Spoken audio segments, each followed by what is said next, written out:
This video is brought to you by Squarespace. What number is this, Chip?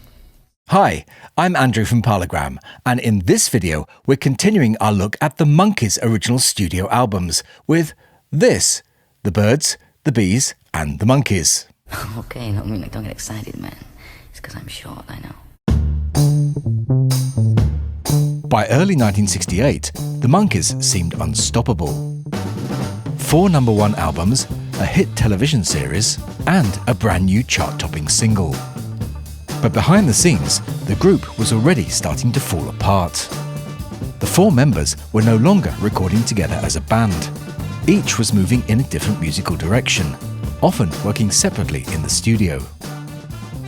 Released in April 1968, The Birds, the Bees and the Monkees would become the last Monkees album to achieve major commercial success.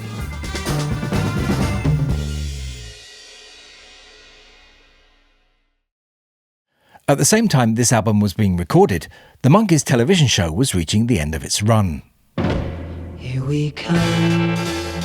The show premiered in September 1966 and quickly became a massive success, helping to establish the Monkees as a global pop sensation.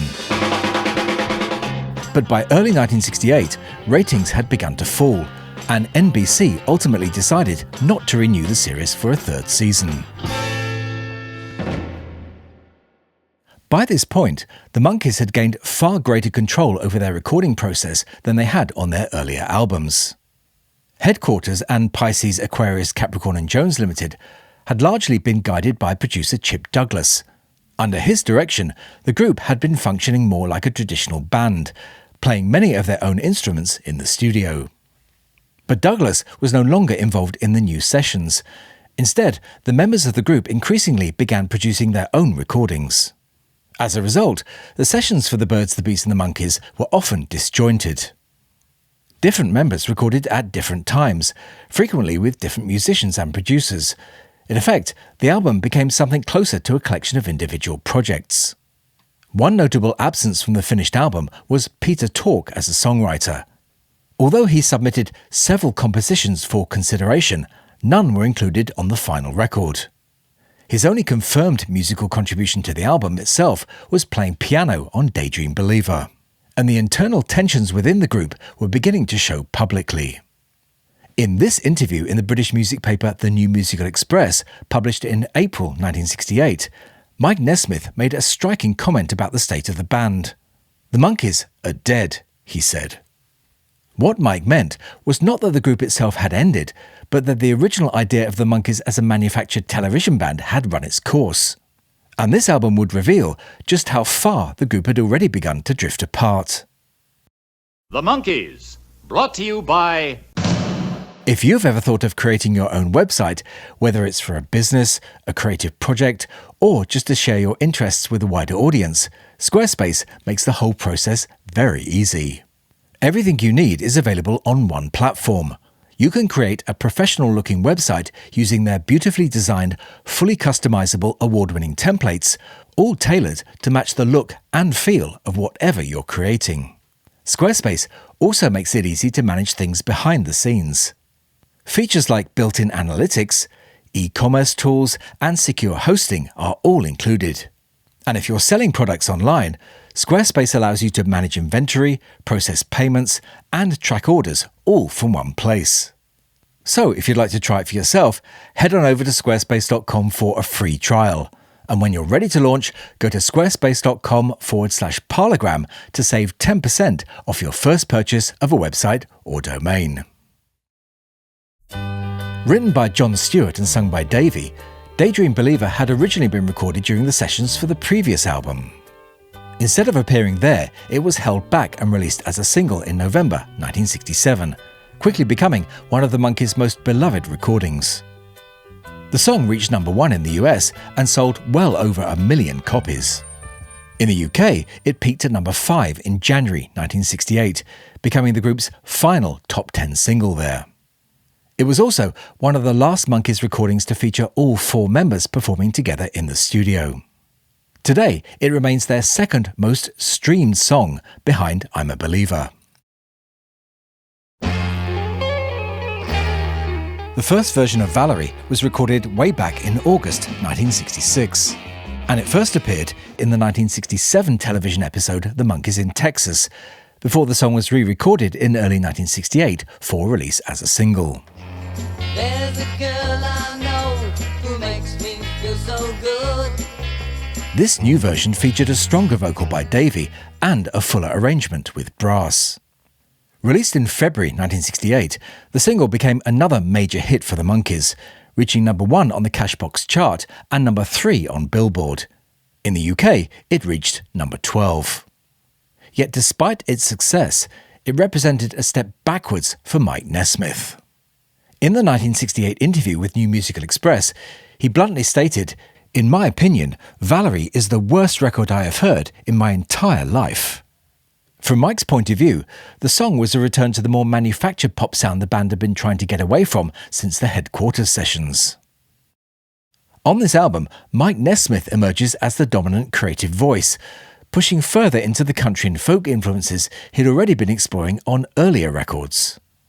Tapioca Tundra, for example, has become a favourite among many Monkees fans. Inspired in part by Nesmith's interest in freeform poetry, the track pairs surreal lyrics with a driving rhythm. Released as the B-side of Valleri, it even managed to chart in its own right. Another Nesmith composition, Auntie's Municipal Court, features a vocal by Mickey and some excellent guitar work from Keith Allison. Yet like much of the album, the production feels a little thin, especially the drums, something many listeners have attributed to the absence of Chip Douglas. Then there's Magnolia Sims, recorded to mimic a 78 RPM gramophone record and deliberately evoke the sound of a 1920s recording. Because it's mixed only into one channel in stereo, it's really a track best heard in mono. Perhaps the most unusual track of all is Righting Wrongs, a long, hypnotic track that stretches far beyond the typical structure of a pop song. Its experimental style would arguably have fitted more comfortably on the Monkees' next project, Head. Mickey Dolenz also explored new directions during these sessions, and one of the most interesting examples is P.O. Box 9847, a psychedelic track with lots of unusual sounds and textures. Mickey even took on some production responsibilities himself, reflecting the increasive creative independence that the Monkees had gained by this point. Davy's tracks take the album in a different direction. Songs like Dream World, We Were Made for Each Other, and I'll Be Back Up on My Feet lean more towards orchestral pop and Broadway-style melodies. Fans are a bit divided on these songs. Some really enjoy them, while others feel they don't quite fit within the more experimental material on the album.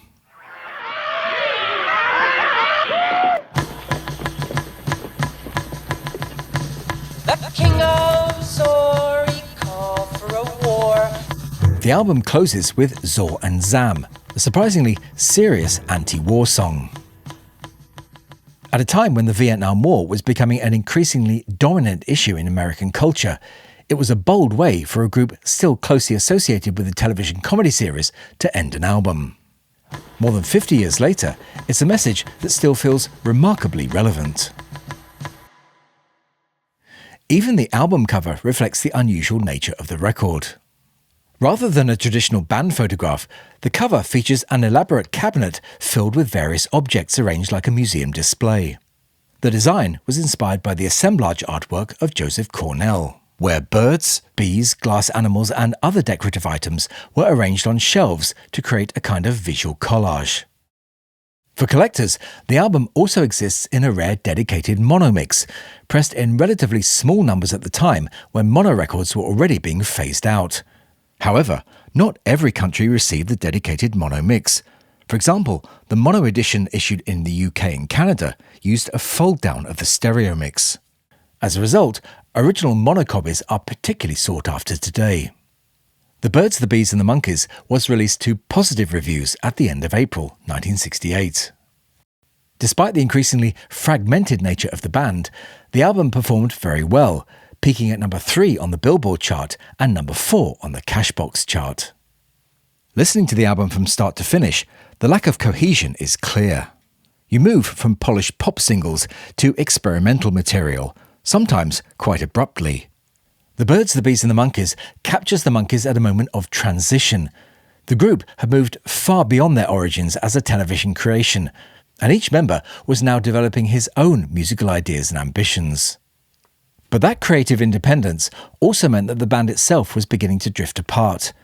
The result is an album that can sometimes feel uneven, yet it also contains some of the most interesting music the Monkees recorded during the 1960s. Let me know what you think in the comments. Although the Monkees would continue recording for several more years, The Birds, the Bees and the Monkees would be the last of their albums to achieve major chart success. If you'd like to know more about this album and the Monkees in general, I'd highly recommend this book by Andrew Sandoval, The Monkees, The Day-by-Day Story.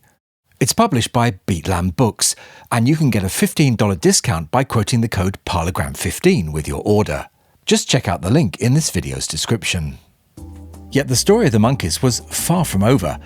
Later in 1968, the group would release one of the most unusual projects, the film and soundtrack album Head, which we'll be looking at in a future episode. But that's all for this one, so I'll say bye for now, and thanks for watching.